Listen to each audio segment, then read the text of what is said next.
उत्तर प्रदेश का संबल पिछले कई महीनों से चर्चा में है, मंदिर मस्जिद की वजह से चर्चा में है, लेकिन ये संबल पिछले कुछ दिनों से और ज़्यादा चर्चा में आ गया, क्योंकि यहाँ पे एक ऐसा अपराध पिछले 7-8 सालों से पनप रहा था जो किसी ने सपने में भी नहीं सोचा होगा। इतनी भयानक सच्चाई सामने आई है और इस सच्चाई में न जाने कितनी बेटियों की इज्जत निगल ली, न जाने कितने परिवारों को उजाड़ दिया। ये कहानी जो मैं आपको पूरी क्राइम की कहानी सुनाने वाला हूँ, ये उस गैंग की है जो धर्म, तंत्र और धन वर्षा के नाम पर, लालच के नाम पर लड़कियों का शारीरिक शोषण करता रहा। मतलब आप सुनोगे ये पूरी कहानी, आप हिल जाओगे। आप सोचिए, एक मासूम लड़की जिसके सपनों की शुरुआत होती है, उसके साथ में उसके माँ बाप खड़े हुए हैं और संभल के ये गांव की लड़की है। मोबाइल के ऊपर वो कुछ फॉर्म भर रही है। उम्र उसकी लगभग 18 से 22 साल है। पास में उसके माँ बाप खड़े हुए हैं। वो देख रहे हैं कि वो मोबाइल में क्या कर रही है। उसके माँ बाप की आंखों में एक अलग ही चमक है, चेहरे पे मुस्कान है और लड़की भी पता नहीं क्यों खुशी से वो फॉर्म भर रही है। लेकिन ये फॉर्म किसी परीक्षा का या किसी नौकरी का नहीं है। ये फॉर्म कोई आम फॉर्म नहीं है। उस फॉर्म के अंदर आप सवाल आप सुनोगे तो आपका हिल जाएगा। उस फॉर्म के सवाल थे, क्या तुम्हारे प्राइवेट पार्ट पर कोई तिल है? क्या तुम्हारे साथ पिछले 15 दिन में कोई शारीरिक संबंध हुआ है? महामारी कब आई और कितने दिन चली? ये सवाल पढ़कर किसी को भी झटका लग सकता था, लेकिन उस लड़की के माता पिता वो पास में खड़े खड़े सिर्फ मुस्कुरा रहे थे। आप सोचिए कि ये कौन लोग थे और ये क्यों करवा रहे थे और ये क्यों लड़की फॉर्म भर रही थी। दरअसल ये पूरा के पूरा जो खेल था, ये खेल लालच, तंत्र, गुरु, गिरोह, ये सारा के सारा था। ये जो फॉर्म भर के ये देने किसी मेडिकल रिसर्च के अंदर उसको नहीं देना था और नहीं किसी सरकारी स्कीम के अंदर कोई ऐसे सवाल पूछे जाते हैं। दरअसल ये उन लोगों को देना था, एक पूरा के पूरा संगठित धोखाधड़ी का जाल बिछाए जो लोग थे, जो पिछले 7-8 सालों से संभल, आगरा, एटा, उत्तर प्रदेश के इन सारे जिलों के अंदर फैला हुआ था। रेलवे स्टेशन मास्टर, एक MSc पास बायोलॉजी एक्सपर्ट, कुछ तांत्रिक और कुछ प्रचारक जो गांव-गांव जाकर ये ऐलान करते हैं और ये प्रचार करते हैं कि धन वर्षा योजना एक है जिसके अंदर आप आ सकते हो और आप 5 से 30 करोड़ रुपए तक कमा सकते हो। दरअसल इन लोगों का निशाना वो गांव और वो घर हुआ करते थे जहां बेटी 18 साल से ऊपर की हो, या फिर घर में इतना पैसा हो कि 2 मुंहा सांप, उल्लू या 20 नाखून वाला कछुआ खरीदा जा सके।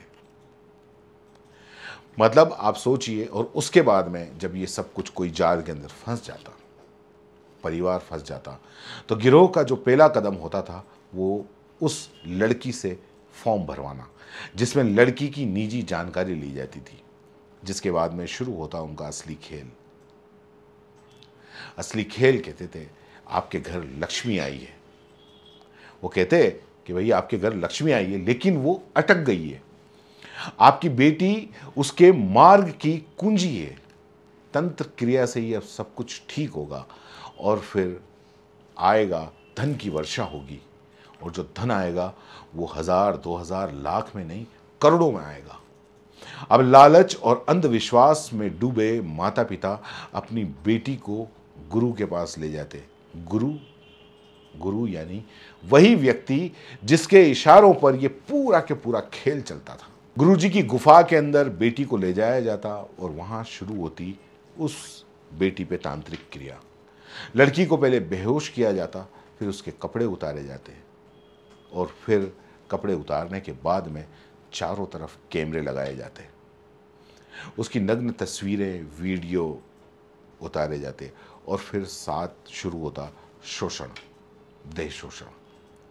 अगर लड़की राजी हो तो संबंध बनाए जाते, 1 2 3 4 सबके साथ, और अगर न हो तो फिर बेहोशी में रेप और फिर उसका वीडियो बनाया जाता ताकि लड़की कभी मुंह न खोल सके।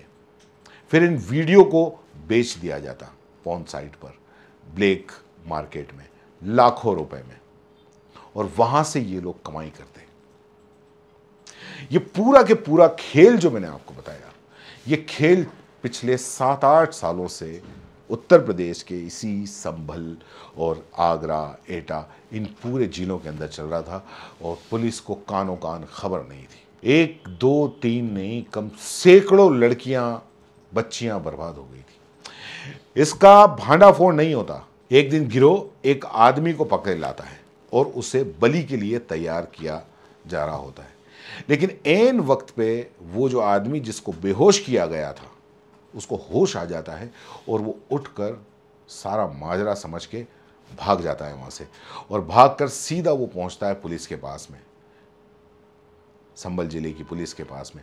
पुलिस उस व्यक्ति की बातों को पहले तो शक के दायरे में देखती है, मानती नहीं है, लेकिन जब उसने वीडियो, ऑडियो रिकॉर्डिंग और फॉर्म की जो कॉपी दिखाई तो सबके सब दंग रह गए, सबने यकीन नहीं किया। और उसके बाद में छापा मारा, 6 जिलों के अंदर ये पूरा के पूरा जो गिरोह था वो फैला हुआ था। तांत्रिक यंत्र, 2 मुंहे सांप, दुर्लभ कछुए और 250 से ज़्यादा न्यूड वीडियो अलग अलग लड़कियों के, ये पुलिस को मिले। और जब पूछताछ की तो जो शर्मनाक सच जो सामने आया वो मैं आपको बता चुका। गिरफ्तारी के बाद जब पुलिस ने पूछताछ की तो आरोपी ने और भी काफ़ी कुछ कहा। उसने कहा, मतलब जो भी बताया वो बहुत शर्मनाक था।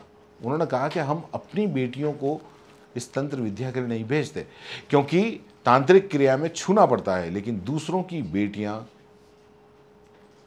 उनके लिए उनको कोई दया नहीं है, और दूसरों की बेटियां इनके लिए सिर्फ टीटी है। टीटी टीटी नाम दिया जाता था लड़की को, ये कोड नेम है, जैसे कि कोई वस्तु हो। तो ये पूरा के पूरा मामला खुला और जब सामने आया तो हर चीज मतलब दंग रह गए। आप सोचिए कि ये पूरा खेल पिछले 7-8 सालों से चल रहा था।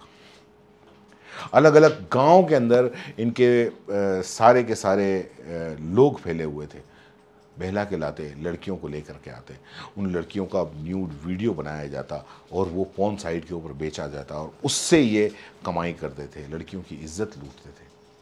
ये पूरा गिरोह सिर्फ लड़कियों को लूटता ही नहीं था, बल्कि उन्होंने समाज के भरोसे को, धर्म के विश्वास को और गरीबी की विवशता को नोचा है। और ये भी सबक देता है ये पूरी घटना कि आज के दौर में आप तंत्र मंत्र और ऐसे अंधविश्वास पे अगर भरोसा करेंगे तो फिर क्या होगा। क्या आप किसी तंत्र मंत्र क्रिया, गुरुजी की सलाह या धन वर्षा जैसे झांसे में अगर हैं तो समझ जाइए, न तो धन की वर्षा होती है, न ही कोई तंत्र मंत्र होता है। ये जो संभल की कहानी है ये आज किसी और की है। अगर अंधविश्वास में फंसे रहे तो कल आपके दरवाजे पर दस्तक ये दे सकती है। क्राइम रिपोर्ट की इस एपिसोड में फिलहाल इतना ही। अगर आप इस इलाके से हैं या आप कहीं से भी हैं और आपको कोई ऐसी कोई जानकारी है अंधविश्वास की तो कमेंट बॉक्स में लिखें और हम आपसे ज़रूर संपर्क करेंगे। चुप मत रहिए, बोलते रहिए, सवाल करते रहिए। धन्यवाद।